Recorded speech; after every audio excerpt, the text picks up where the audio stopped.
causal connection with previous days.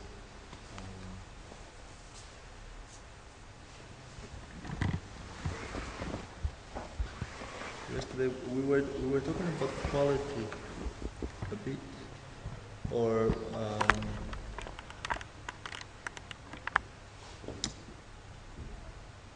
what is the thing that is kind of undefinable by words, but we can still recognize?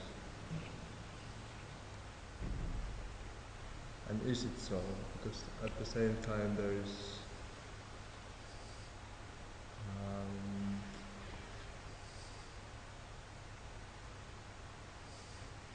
still different tastes. That if we see a same piece of art, somebody likes it and somebody doesn't. Whether it is like technically done well or not.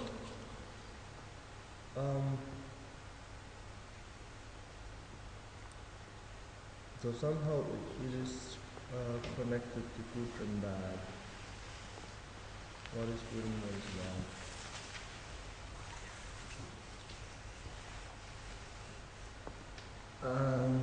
That is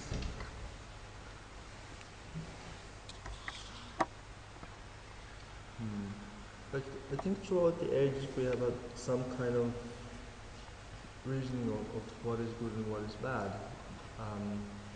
that are somehow similar maybe, but at the same time mostly they are social and cultural agreements of what is good and what is bad. Like one example was who I was talking with, somebody who has studied much more of the Bible than I have. And he was telling Bible, and he was telling me that actually, like, there is one, like, it depends how is it translated, like, do not kill. Because one way of interpreting it is actually meaning that only kind of takes in their own nation. So that it wouldn't actually be like overall, like every person, but actually like as a Jewish nation that do not kill anyone that is on the same tribe as you are. But it doesn't actually mean anything about the other tribes or other people living in the area, which like at the time of the Old Testament they were having wars all over. And then at some point, more or less like if they lost the war, that was interpreted as they done something against the God because God was punishing them. If they won the war, they had done something that is favorable to God. But like even those things are actually like they are not so clear. Also, if we look at it from the, especially at the moment, from the point of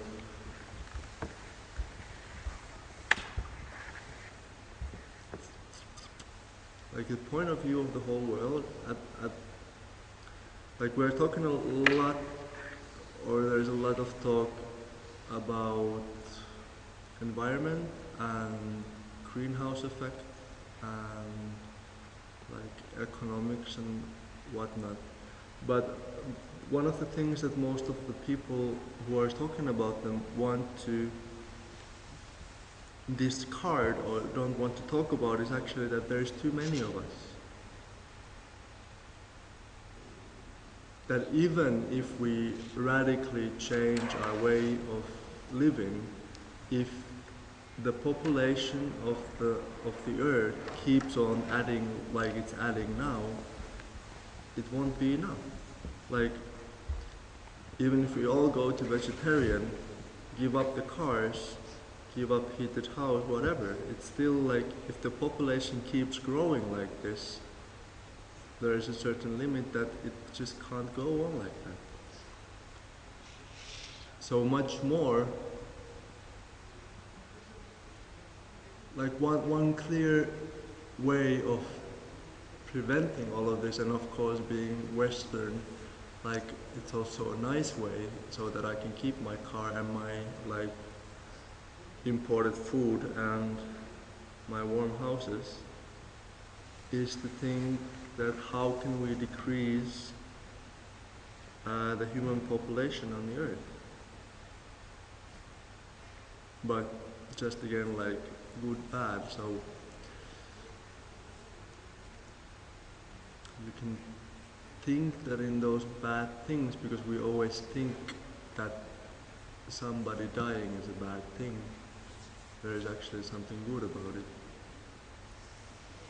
And it's again like a lot of this that we are connected about the individual or identity of me being me.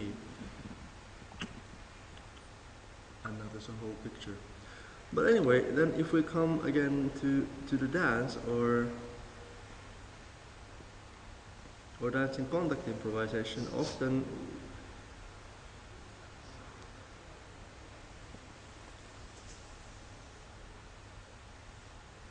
I think that often we have like some vague idea of what is a good dance and what is a bad dance, or what is a good dancer, what is a bad dancer. And the nice thing again with the contact improvisation is that because it didn't come as an aesthetical form, and I think it's still not necessarily an aesthetical form, it's very difficult to judge.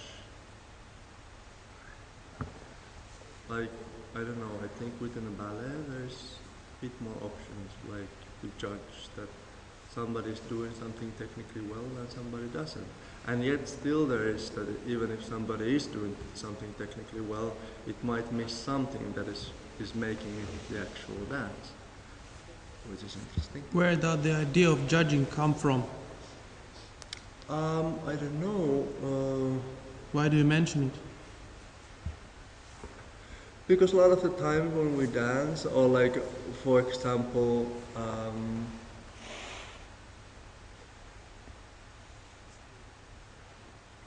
I was dancing 2 days ago in a jam with the person who, after some while, said that is this really boring for you?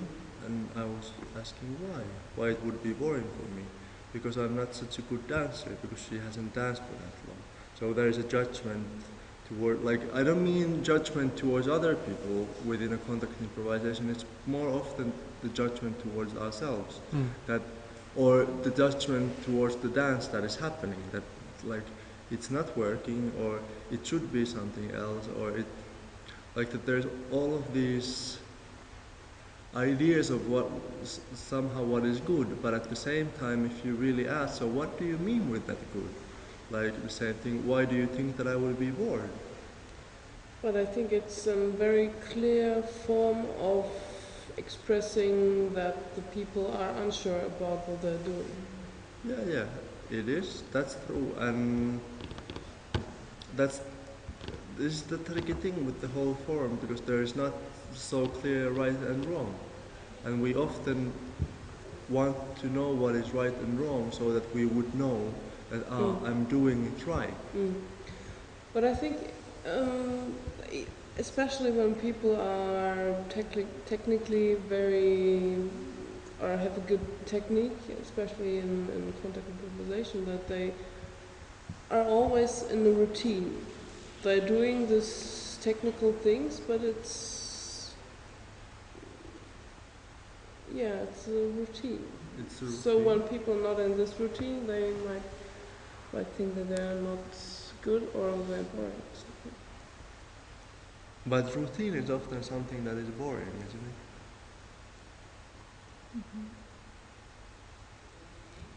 Like most of the people are complaining that when they go like 9 to 5 work, and it's sort of the same routine, and it's like,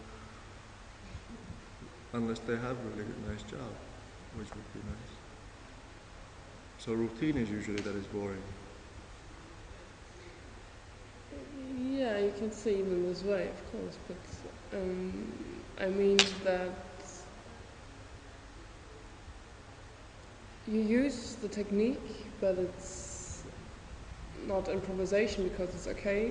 Now I've got here in this movement this opportunity, and in that movement the other opportunity, and then you go through it, and it's contact improvisation, but not improvisation. Yeah, you're right in a way. Or you might be right. But then how it comes to this thing that when people don't have that routine, they feel that they are not good at it. It becomes actually true that they are not thinking of the improvisation or valuing the improvisation of it, because they think that there would be a right or correct kind of solution for this situation, and that's not the point of it. It could be a problem that they think in general while they're dancing, and not let the body think for them. So that the mind is thinking, oh, what I'm doing now, it's not moving. Yeah, what I often notice is that, but there's a difference of thinking, and this comes to the judgment. Like if you're thinking of what am I doing now, I don't think it's necessarily a bad thing. Especially if you thinking as a more wider form than just a verbal labeling of actions happening. So if you're aware of what is happening now, that is a nice thing. But if you have the idea of what should be happening now, then there comes a difference of what is happening now and what it should be. And then it becomes a judgment, because it should be this, but it isn't that. Or it shouldn't be this, and it's really close to it. And at the same time, this is exactly the thing with this form of dancing. So what it should be. And most of all, when you ask from people, so what it should be, it's really hard actually to answer. So what it should be. So like if I take this example back, so what it should be, like, because there is not so much lifting. And personally, like, I don't even think about lifting that much. Like it's not important. But still there's these evaluations of what is good and what is bad. Can I precise a little bit until Yeah. we get away from this? Yeah. Were you talking about thinking of what am I doing now, or just being aware of what am I doing now? Because in my opinion this differs a lot. Yeah, exactly, depending how do you label those words. Yeah, so Like that's why I ask, how do Yeah. you do?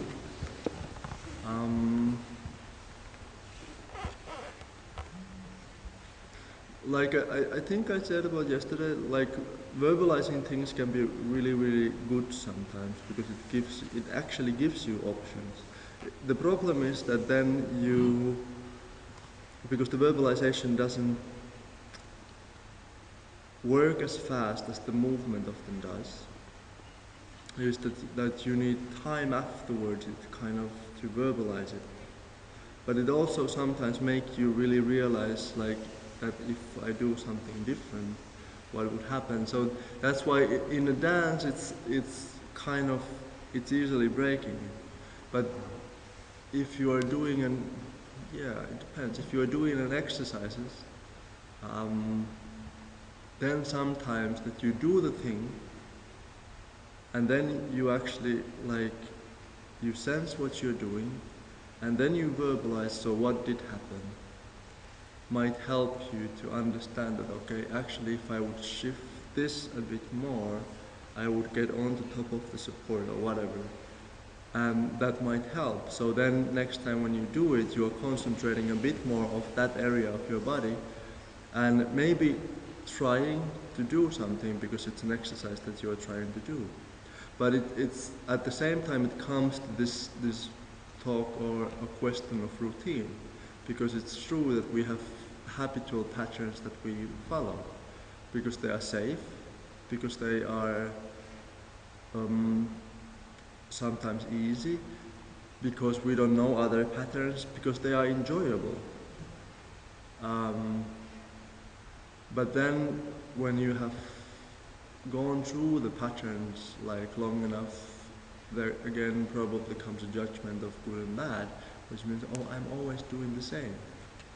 And then also with me, the actual thinking of or stopping in the moment where I notice that, okay, now I'm going into the same pattern again, and consciously telling, so, okay, what if I would move my feet a bit more over there? What then will happen? And then it's little by little it starts to break the pattern and opening up new patterns. And then they become familiar and they become routines, but then all the time expanding vocabulary. And then from there, like again, like thinking, okay, what if I shift this? It's the same way that something happens and you don't really know what happened. So it's really hard that could become a vocabulary of your dance. But if you are able to like look it through again, if you are able to verbalize, if you are able to have some idea, okay, it started from here, like communicating with your partner, is actually something that you might take in as a vocabulary again. So it's like, so in a way, at the same time, about good and bad, I'm not saying that it would be good or it would be bad. And oftentimes when I dance with certain people, there is something that is happening and we both feel that it might have gone to somewhere else. And we might even have the sense that we wanted to go there, but for some reason it didn't happen. So then again, and so there is kind of it's a nice sensation because there is awareness of what happened, there is awareness of what might happen, but there is not necessarily a clear judgment that it would have been better. But in order this thing to happen, something would have had to be different, and then being able to verbalize, so what did I do, or what the other person did, like if we would do it a bit differently, then this thing would have been possible. And then next time when we are there, somehow it goes through and maybe it happens. Or then we might even just like decide and try it. Okay, let's see how it goes. But the nice thing with those are, well, that there are people who are, like, you've been dancing a lot. So there is not afraid or fear of judgment. There is no need to be good. There is no need to be like, it doesn't matter am I good or a bad dancer. There is not like the whole of this discussion is out from the context because it doesn't have anything to do with it. But then when I'm meeting somebody else, and often if I'm meeting somebody who I see like I somehow appreciate, then maybe those judgments of myself come back in. Because I want to impress the person, because I want to be good in the eyes of the other person, because there's all these things that I want. And all of those that then what I want becomes good. And it's often again the thing that what I think that the other person would like, it's not necessarily what the person actually likes. So we are all I am all the time kind of, again, trapping myself into this kind of limiting situation that I'm telling myself that what I should be, and then I'm not really concentrating, so what is here, or what is happening now? Because there is this want of being something, being something. And it's often not really clear what that something is. It's all of these vague abstract, like they're pretty abstract things, like being better, being good, being. So what does it really mean? So what is the result? Are you dancing with the person you appreciate? Are you dancing with the person you appreciate if you tell you start to judge yourself? So dance disappears. Actually. But isn't it like during the dance it might disappear? It's the first part. Well, at least for me, I was listening. I was just came in. Yeah, yeah. But when I started to listen, it was like, okay, I know this because I have the same feeling exactly. But sometimes it's like it's the first fear and the first barrier, and sometimes afterwards it disappears. It might not, but it might during dance. No? Is Yeah, it? yeah. It is like all of the experience are right. Your experience is right. With me, yeah, I don't need that so much anymore. Yeah. Like It's at all, because again, I don't think about And it that isn't it much. also that you start to know this person? Okay, first dance probably is not like you're acquainted, but afterwards, second and third, and then you feel like you're already kind of friends or something. You know this, and then it's again disappears. No? Yeah, maybe. Because as you have said before, that when there is no judgment, when you know a person, you have lots of dances together. Yeah. Easily. Can the judgments come back? Maybe they can. But and the judgments can actually come back in a way that I have a memory or feeling of how I was moving before, and because I am like the memory of my movement is not what is happening now, and for some reason in that memory, or even the memory of sensation was more pleasurable than what is happening now, I actually start to again evaluate that was good and this is bad. Mm-hmm. And sometimes it's also other way around, that I'm like, wow, this is really good. What has happened?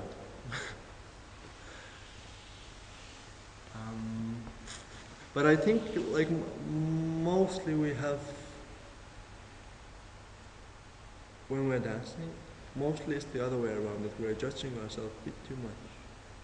And then that is coming in between of what is actually happening, or even what could happen, and we never give it the chance because we are thinking what should happen.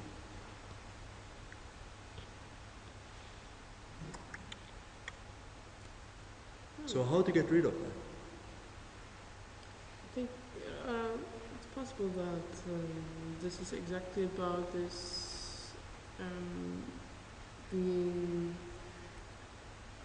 not trusting, being unsure about the own, how do you say, acting, reacting, this thing. Or becoming maybe more clear in what am I doing now? Is it really that what I want? But it's then easier to, maybe to judge or to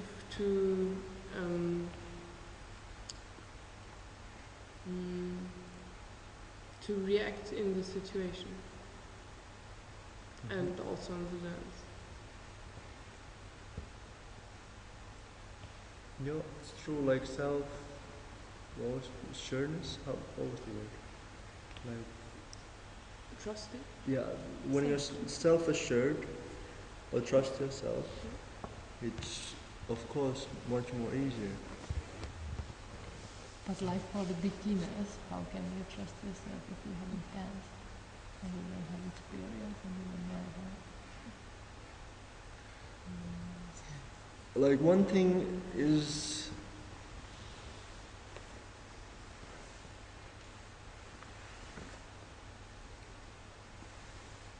like one nice thing about the contact improvisation for me is that it has always been such a functional form.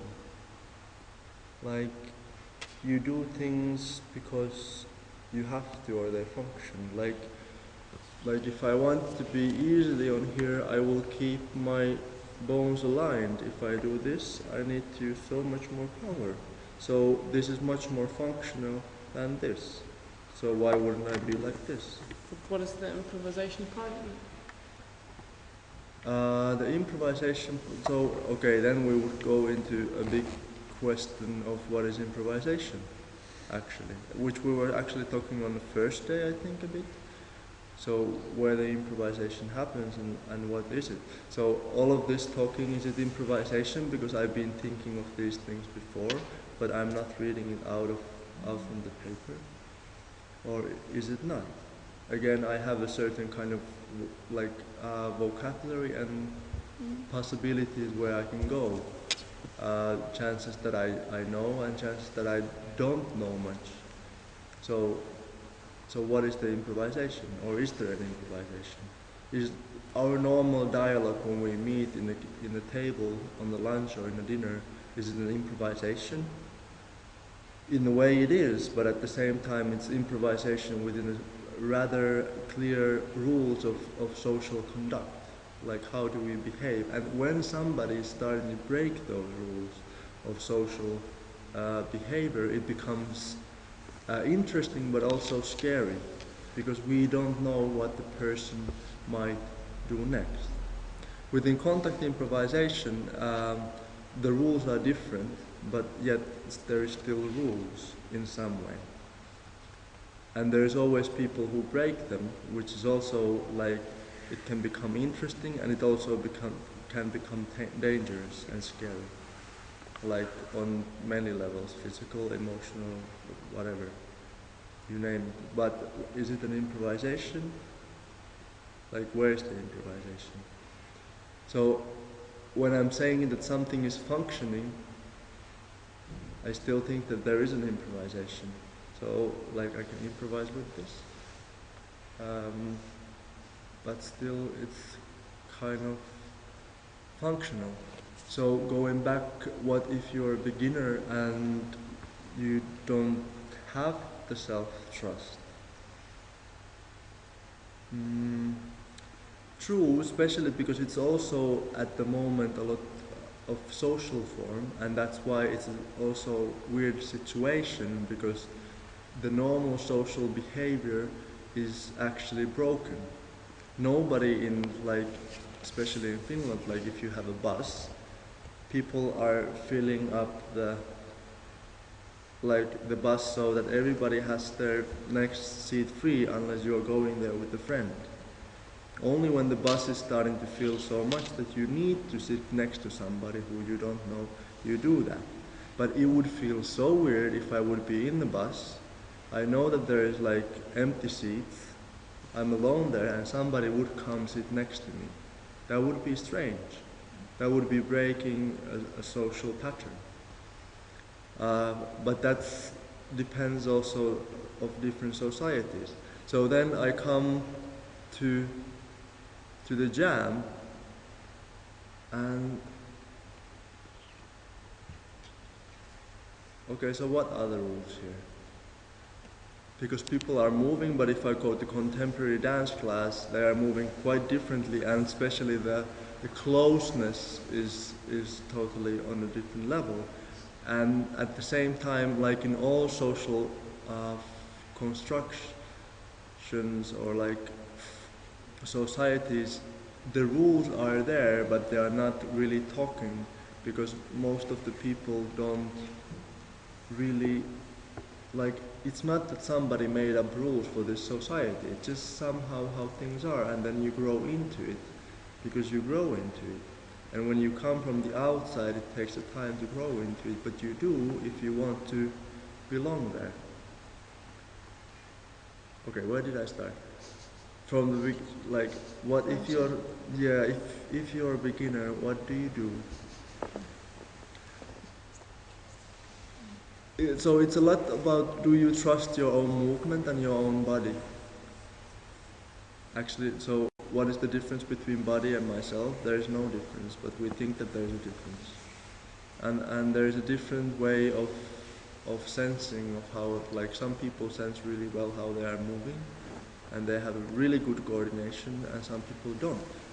And they need to practice that. It's the same way that when, like, there is people, when you give them any instrument, they just start to play it because they have somehow sense of how, okay, this sound comes from here. And it all makes sense to them. It's really weird, but that's how it goes. So there's different kind of people, and if you are those people who don't have a good coordination, then if you have done something that gives you that more, it gives you more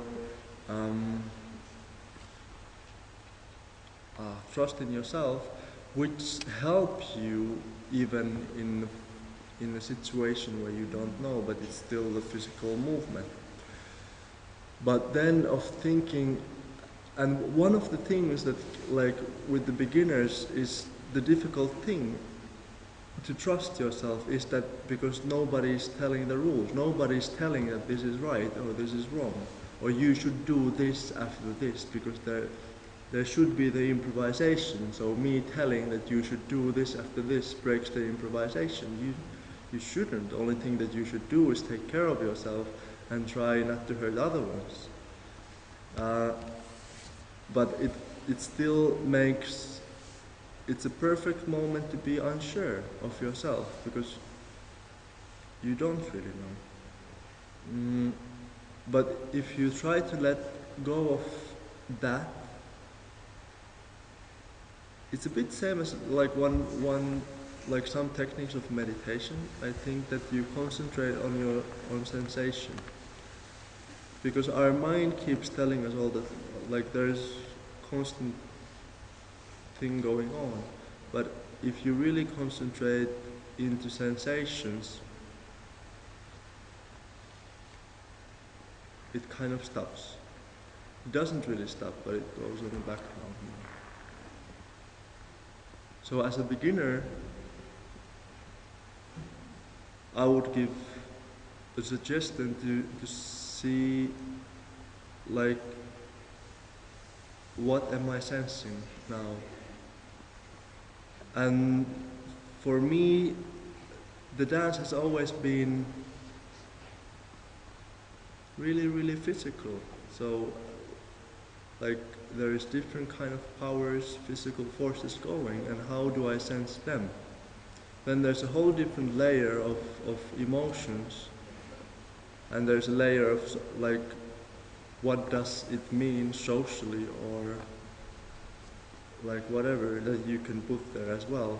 But I've never been really interested in that because I was always more interested in movement.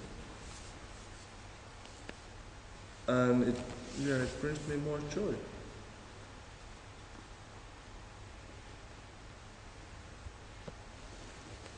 But it's interesting, like, also within a discussions of even in this, like, any festival, when we have classes of teaching of what is beginners, what is intermediate, what is advanced. So how do you know who is advanced, or how do you label who is advanced?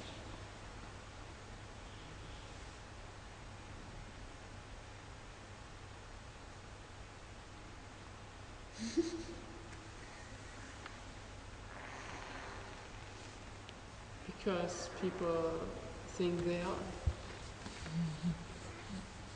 And are they? Exactly. So there is within the social form of contact improvisation, there is many aspects that I'm not advanced at all, and I know it. Then there's, for me, the chance to practice those things if I want. They are not actually necessary. There are some things that I feel that I'm really advanced, but at the same time, it depends. Like, it's totally subjective. There is nobody there. There's not really like any gurus who would say that that yeah, here is your like here's your black belt, or here's your whatever. There is no system. And it makes it difficult, but it also makes it interesting. And it might make us to think, oh, so much. That there wouldn't be hierarchy. Like one of the nice things, like when all of the dance form came was like after the 60s, whereas all of these thoughts of equality and kind of non-hierarchical systems. And they're really nice ideas. But it seems that like as for humans it's really hard to get them to work. Not impossible, but like in everywhere there becomes hierarchies easily, and they become because actually it's me who is placing myself somewhere in a hierarchy within of that being good, that being bad.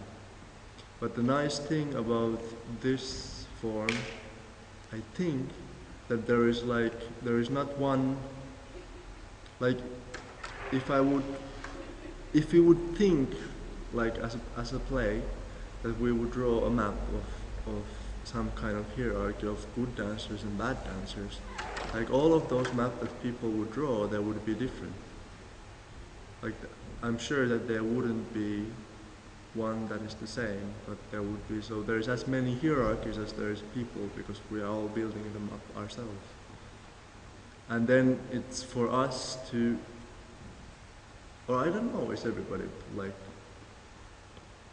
doing this? Like maybe there is people who have gotten totally rid of things that there would be different values for different things. Because for me, like I said, there is no judgment when I'm dancing with somebody who I know, like is it good or is it bad, but I still do value certain things that I'm looking from the dance more than others. And when I notice that the other person is looking for something else from the dance, it's just not so interesting for me to dance with him. And maybe for him not so interesting for dance with me either. So our hierarchies would be different. Okay, I stop. We start the jam in 2 minutes. It will be really good jam. I think. Maybe. What says Øyvind? Maybe.